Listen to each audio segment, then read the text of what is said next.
So I watched a dude called Brutal Moose review a movie called Pop Star with Aaron Carter. The movie was every flavor of awful, but the review was funny as hell. And it kind of made me nostalgic for reviewing crappy movies. So I went on a hunt for a crappy movie to review. And in that spirit, I ended up watching a movie called Garden of the Dead. It wasn't the title that attracted me. It was the 3.9 rating it had on IMDb and the plot description. Just listen to this. Convicts on a chain gang sniff experimental formaldehyde fumes to get high. They attempt a prison break, are shot down by the guards, and are buried in the prison garden. Soon they rise from the dead using shovels and hoes to kill all who get in their way on their quest to get high once more. As absurd as that plot summary is, it's about 100 times more coherent than the actual movie. Garden of the Dead was released in 1972 as a double feature with a movie called Grave of the Vampire, which also just looks like fantastic. I honestly love these cheesy, no-budget horror movies from the 70s and 80s. They have like a special sort of ineptitude they put on display that you just don't see much anymore. It seems like even the worst filmmakers of today have like a deeper baseline understanding of cinematic conventions than the lunatics that made films like Garden of the Dead. I'm not going to try to take you guys through the whole film, you know, plot point by plot point, because there just really isn't much of a plot to speak of. You already got it in the IMDb summary, right? Instead, I'm just going to tell you about the stuff I liked about this movie. So it takes place in a prison, right? But this is by far the worst prison you've ever seen in your life. The fence is shorter than the fence in my backyard. The wire on the fence is not barbed. There's gaps big enough for anyone to just slip through. All it takes to break into the prison is a single axe swipe.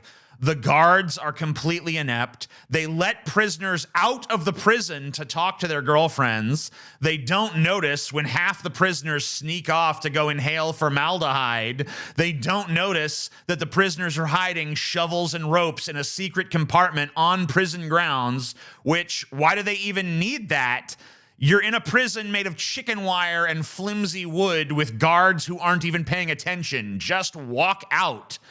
I mean, wait, did I say chicken wire? Because now that I'm looking at images of chicken wire on Google, I see that chicken wire is actually far more impregnable than what this prison has got. Chickens are better secured than these prisoners. When the zombies finally show up about half an hour into the movie, they're as comically inept as anything else. Listen to this. We will destroy the living. What are they, dead supremacists? They've been zombies for 3 seconds. They're like, screw these living motherfuckers. They don't know what's what. So these guys died because they were shot, right? They got shot. They came back to life because apparently formaldehyde does that, I guess. These are, by the way, the weakest zombies in movie history. They're like barely even a threat, to be honest with you. First of all, these guys died like because they were shot, as I said. So you would think they would be, you know, impervious to bullets. That would stand to reason, right? Wrong. One gunshot wound and they're down for the count. Doesn't even have to be a headshot.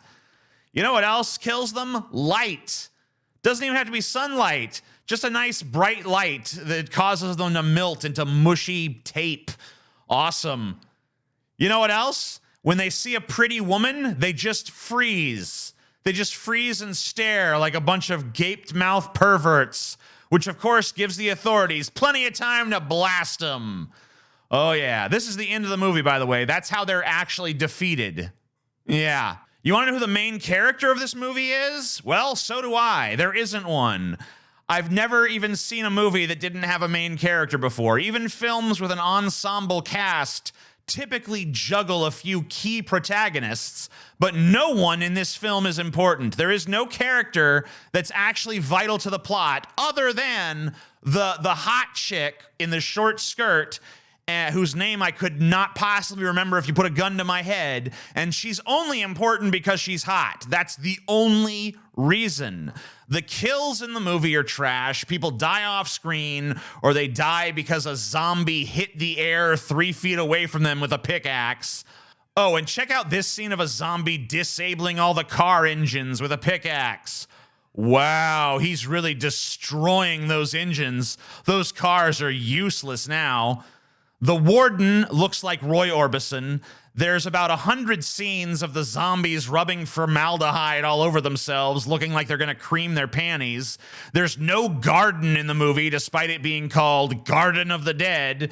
I know the IMDb plot summary that I read earlier mentioned a garden, but it's full of shit. The movie was also titled Tomb of the Undead.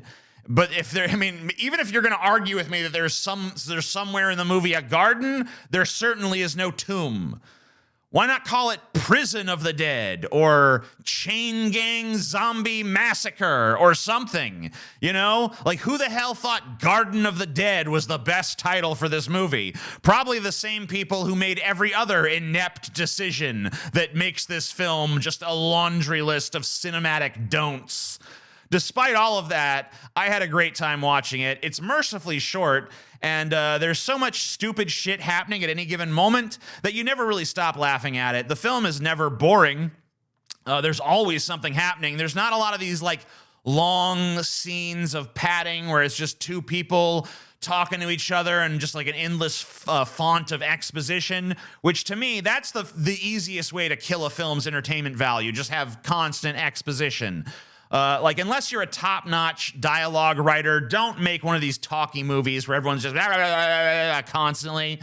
Overall, I would give Garden of the Dead a 7 out of 10. I mean, it's inept, it's terribly acted, it's hideously choreographed, it fails to establish any sort of atmosphere. Nothing about it works as intended, but it's a damned entertaining flick, and I always base my ratings purely on entertainment value. And this one has it in spades. Show us the girl. Send her